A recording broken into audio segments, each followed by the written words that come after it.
Octopath Traveler 0 is finally here, and for anyone curious, yes, this one's actually a full prequel to the entire series. It's based on the mobile title Champions of the Continent, so you'll notice a lot of similarities and reused assets, but surprisingly, it still stands strong as its own game. Ready? Let's dive in. Hey, this is Sean from Gamer Braves. It's been 8 years since we established Gamer Braves channel. We went to a lot of overseas game conference. We did a lot of exclusive interview with a lot of prominent figures from the industry, Ryuzo Sugimoto, Sean Layden, and even Yagu. One of the easiest way to support us is to subscribe to our channel. Support like this will actually gives us motivation and pushes us to produce better content. If you have already subscribed, thank you so much. Please enjoy the rest of the video. Because this is framed as a prologue, it's genuinely the best starting point for newcomers. We're back in Osterra, but this time the continent is in a far darker shape under three tyrants. Herminia, the covetous witch, Titus, the hero, and August, the playwright. Each of them holds divine rings left behind by the Flamebringer, and everything kicks off when Titus tries to seize another ring in a small village called Wishvale. Wishvale is where your custom protagonist is from, and yes, you get proper customization this time. You choose their gender, hairstyle, colors, voice, and even their favorite food. You can also choose a job as well as bonus skills as a starter when creating your character. As you progress, you can unlock 8 more jobs. The game takes its time letting you bond with the village. Every NPC has a name, relationships, and even future plans. Even if you can see the direction coming a mile away, the execution is surprisingly emotional. The scenes are handled with so much care that a few of them almost brought me to tears.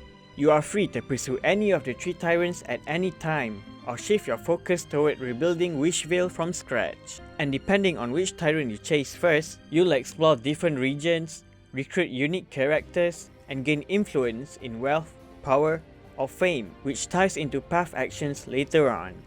Octopath Traveler 0 definitely leans into darker storytelling, but there's always a hopeful side thanks to the theme of rebuilding.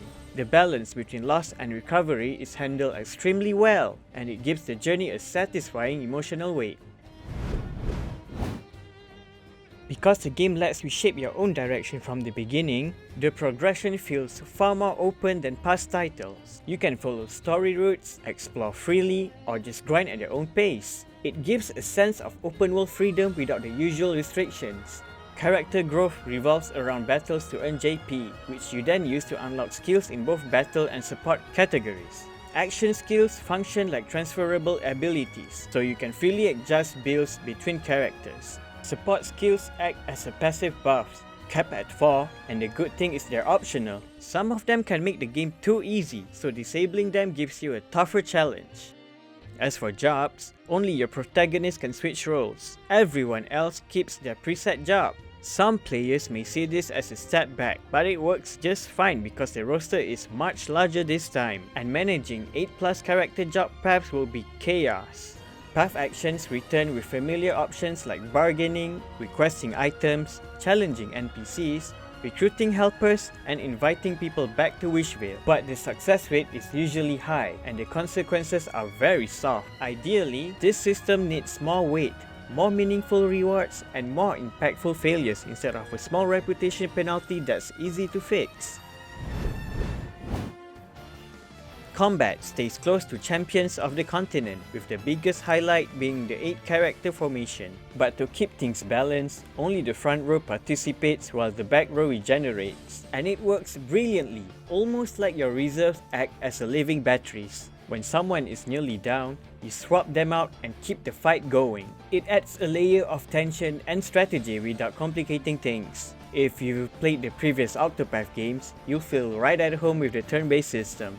Break shields, exploit weaknesses, build BP, and unleash massive boosted attacks at the right moment. You also get the option to recruit random NPCs as helpers. They aren't fully party members, but their unique skills can save you in tough fights. Boss battles are intense as usual. When bosses enter powered up states, timing your boosted abilities become the difference between victory and a complete wipe. One of the biggest additions is the town building system centered on rebuilding Wishvale. Compared to Champions of the Continent's simpler version, this one is fully fleshed out. Construct houses, facilities, a tavern, workshops, and eventually flesh out the entire village with decorations and pathways. The interface is simple and the layout is predetermined, so you're not struggling with complex design systems. It's relaxing, satisfying, and it ties beautifully into the story of restoration. The only tricky part is that decorations often look between builder mode and actual exploration, but it's minor. Unfortunately, this is where the game dips. The HD 2D presentation feels noticeably weaker compared to Octopath Traveler 2. Assets are closer to the first game or even slightly below. Textures, lighting, and pixel density lack the polish fans expect. There's also a consistent stutter during certain cutscene transitions, which breaks immersion more than you expect. Despite the recycled elements and visual downgrade, Octopath Traveler 0 is a surprisingly strong entry with its own identity. Turning a mobile title into a full prologue game sounds risky, but Square Enix pulls it off thanks to an emotionally driven story, a meaningful theme of restoration, open-ended progression, and a fun town building system. For newcomers, this is probably the best starting point, and for longtime fans, it offers a fresh and engaging take on the world of Osterra. So for this game, we are giving a solid 8 out of 10.